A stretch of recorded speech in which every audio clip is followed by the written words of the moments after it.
बिस्मिल्लाहिर्रहमानिर्रहीम। उर्दू अमलियात के नाजरीन अस्सलाम वालेकुम। इस ज़मीन पे हज़रत आदम अलैहिस्सलाम के तकरीबन 1000 साल बाद अल्लाह ने इराक़ की ज़मीन राफ्तीन का इंतखाब किया और वहाँ अपने बंदे यशकुर बिन नाम को नबी बना के भेजा, जिनको मुख्तलिफ अलकाब से आज भी ज़माना याद करता है।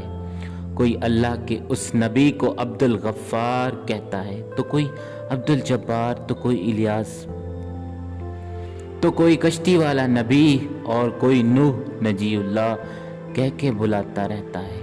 हज़रत नूह अलैहिस्सलाम हज़रत इदरीस अलैहिस्सलाम के परपोते हैं और हज़रत आदम अलैहिस्सलाम की 10वीं पुश्त में से हैं। वो कौम उस वक्त दुनिया की बदतरीन कौम थी। वहाँ जुल्म करना, नफसानी ख्वाहिशात पर फ़ख्र करना, बुतों और शैतानों की पूजा करना आम था। अल्लाह के नबी हज़रत नूह अलैहिस्सलाम बचपन से ही उनको बार बार समझाते रहते थे, इस कायनात का मालिक एक अल्लाह है जिसने हर एक चीज़ को पैदा किया। नूह अलैहिस्सलाम जब अल्लाह की दीन की तबलीग करते थे तो उनकी कौम उनको इतने पत्थर मारते थे कि वो पत्थरों में ढक जाते थे। तारीख में लिखा तकरीबन 950 साल तक आप तबलीग करते रहे, बार बार पत्थर खाते रहे, लेकिन अफसोस सिवाय चंद गरीब के और मसाकीन के कोई भी आप पर ईमान ना लाया। आप अपनी उम्मत के लिए इतना रोए, इतना गिरिया किया कि आपका नाम नूह पड़ गया। इतने में अल्लाह ने अपने नबी से कहा, ये कौम हिदायत नहीं पाएगी। नूह अलैहिस्सलाम रो के अल्लाह की दरबार में फरियाद करते हैं कि ऐ अल्लाह, ये इंसान जुल्म करने को मजाक समझते हैं, एक दूसरे की मदद करने को ये बुज़दिली समझते हैं, तेरी ये इबादत से मुंह मोड़ते हैं। ऐ अल्लाह, मेरी इस कौम को निस्तो नाबूद फरमा। जैसे ही नूह अलैहिस्सलाम ने बद दुआ की तो अल्लाह ने पैगाम भिजवाया, ऐ नूह, एक कश्ती तैयार कर, अनकरीब तेरी ये जालिम कौम निस्तो नाबूद हो जाएगी। बस अल्लाह वही के ज़रिए अपने नबी को बताते गए और अल्लाह के नबी नूह अलैहिस्सलाम वो कश्ती बनाते गए। जैसे कि नूह अलैहिस्सलाम एक पहाड़ पे रहते थे, तो ना वहाँ समंदर था, ना दरिया, ना दरख्त थे। बिल आखिर अल्लाह के नबी नूह दरख्त उगाते गए और उसकी लकड़ी से कश्ती को बनाना शुरू किया। और आप लकड़ी से बड़े बड़े तख्ते बनाते, लोहा लाते, उससे कील बनाते, तख्तों को जोड़कर उसमें कील ठोकते गए। तारीख में लिखा तकरीबन 100 साल तक आप वो कश्ती बनाते रहे और आपकी कौम रोज़ आपके पास आती और आपकी तौहीन करती, आपको पागल कहती कि ना तो यहाँ दरिया है ना समंदर, फिर भी ये पागल कश्ती बना रहा है। अल्लाह के नबी नूह अलैहिस्सलाम आसमान को देखकर सब्र करते और अल्लाह के हुक्म को तस्लीम करते। उस कश्ती का तूल 300 गज, ऊंचाई 30 गज और अर्ज 50 गज था। एक रिवायत के मुताबिक इसका तूल 1 किलोमीटर से ज़्यादा था। ये कश्ती आम कश्तियों की तरह नहीं, बल्कि जिस तरह से इस कश्ती को नीचे से बंद किया गया था वैसे ही ऊपर से भी बंद किया गया, ताकि बारिश का पानी इस कश्ती में दाखिल ना हो सके। इस कश्ती में अलग अलग 3 दर्जे बनाए गए। निचला दर्जा जानवरों के लिए था, बीच वाला तबका इंसानों के लिए और ऊपर वाला हिस्सा परिंदों के लिए। हर दर्जे में एक दरवाज़ा था। बस जब कश्ती तैयार होगी तो अल्लाह ने फरमाया, ऐ नूह, इस ज़मीन पे मुख्तलिफ जानवरों और परिंदों के जोड़ों को इस कश्ती में सवार करो ताकि उन मखलूक़ात की बाकी नस्ल रह सके। हज़रत नूह अलैहिस्सलाम ने मुख्तलिफ परिंदों, जानवरों को, हर वो चीज़ जिसमें ज़िंदगी के आसार हैं, कश्ती में सवार करना शुरू कर दिया। फिर आप इंसानों को कहने लगे, आओ, ये कश्ती नजात की कश्ती है, जो भी इस कश्ती में आएगा वो अल्लाह की अमान में होगा। वो कौम हंसती रही। तारीख में लिखा आपके साथ थोड़े से लोग थे जिनकी तादाद बाज़ किताबों में 80 बताई गई है, जिनमें आपके 3 फर्जंद हाम, साम, याफ्त और उनकी बीवियों भी मौजूद थीं।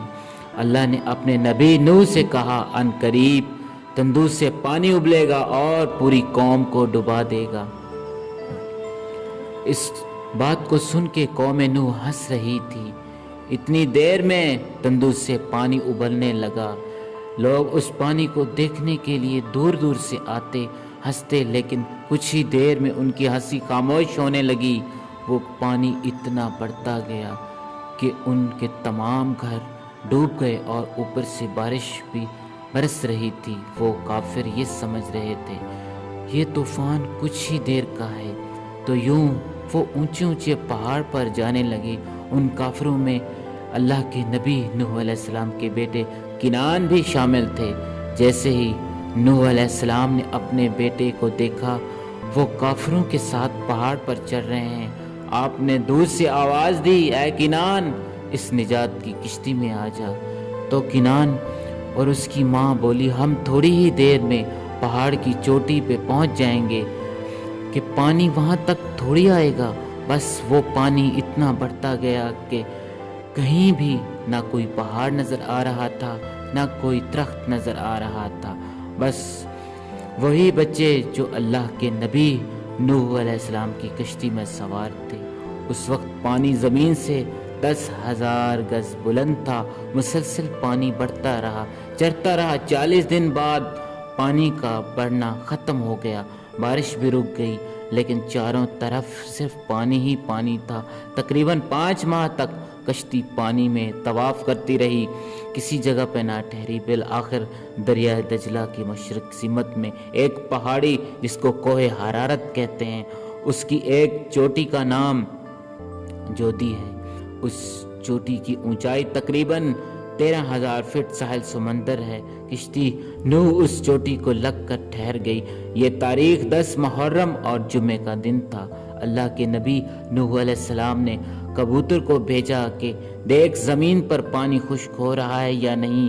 کبوتر گیا اور زیتون کی ٹہنی اٹھا لایا۔ اللہ کے نبی نوح علیہ السلام نے اللہ کا شکر کیا اور یوں رفتہ رفتہ پانی کم ہوتا گیا۔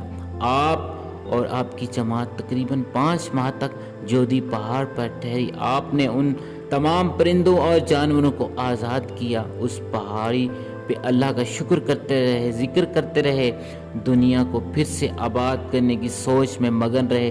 تاریخ میں لکھا، آپ کے ایک بیٹے سام جس سے عربی نسل چلی، دوسرے بیٹے حام جن سے سوڈانی نسل چلی، اور یافت جن سے ترکی نسل چلی، اور یوں آپ اور آپ کی اولاد نے دنیا کو پھر سے آباد کرنے کا فیصلہ کیا۔ تقریباً طوفان نوح کے 60 سال بعد اللہ کے نبی نوح علیہ السلام اس فانی جہاں سے دارالبقاء کی طرف رخصت کر گئے۔ اللہ نے فرمایا، کشتی نوح کو ہم نے آنے والی نسلوں کے لیے عبرت کا نشان ٹھہرائیں گے۔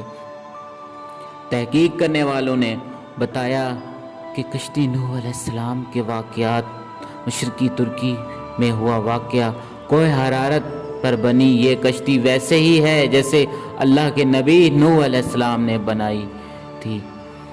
تو دوستو امید ہے کہ سمجھ آ گئی ہوگی۔ دوستو اگر آپ لوگوں کو ہماری ویڈیو اچھی لگی ہو تو دوستو ہماری اس ویڈیو کو لائک ضرور کیجیے گا۔ اگر آپ لوگ ہمارے چینل پر نیو ہیں تو ہمارے چینل کو سبسکرائب کیجیے گا اور بیل کی گھنٹی کو ضرور پریس کیجیے گا تاکہ نیو آنے والی ہماری ویڈیو آپ کو ملتی رہے۔ تو اجازت دیجیے۔